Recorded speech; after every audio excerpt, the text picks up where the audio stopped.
Charlie Chaplin was a silent film superstar, but he also spoke on screen every now and then, and our next film has him giving what might be the greatest speech in movie history, and you can watch it for free on the new free streaming app Momitu.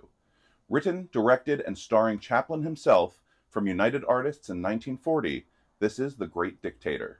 I'm Harry Marks. You can find me on TikTok at Lobby Intros as the host of the classic film history channel Let's All Go to the Lobby. The Great Dictator is a political satire film, perhaps the political satire film, with Chaplin playing two roles, a fascist soldier turned barber suffering from amnesia, and the craven dictator who has taken over the former soldier's hometown. Both men, who happen to look identical to one another, eventually find themselves switching places, and it's at the end where an awakened barber makes an impassioned plea for peace and an end to the fighting. The Great Dictator came about for two reasons. First, because of an odd coincidence. Chaplin's friend, producer and director Alexander Korda, had noticed a resemblance between the actor and Adolf Hitler. In fact, Chaplin later discovered that he was born 1 week earlier than the tyrannical dictator, and both had come from very similar upbringings.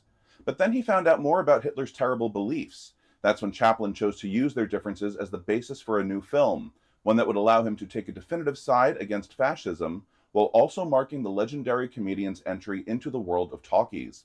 The Great Dictator was also a response to another wartime political film, Triumph of the Will, the German Nazi propaganda picture directed by Leni Riefenstahl.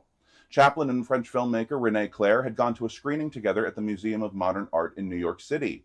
Clair was impressed by the film's intensity, but horrified at what might happen if anyone else should watch it. Chaplin, on the other hand, practically laughed the entire time he was in the theater. He made it a point to study Hitler's speech and behavior in the film so as to adapt them to his portrayal of dictator Adenoid Hynkel. But that depiction was based in large part on limited knowledge of what was really going on in Germany and surrounding Europe at the time.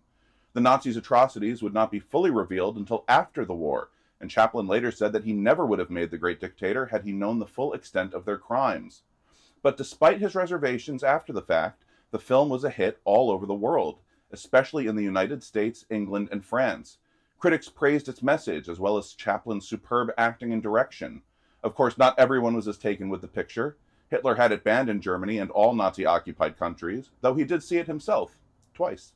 The ban was lifted in 1958. But you don't have to worry because you can watch it right now. And so here it is, starring Charlie Chaplin and his real-life wife at the time, Paulette Goddard, from United Artists in 1940. This is The Great Dictator, now playing for free on Momitu.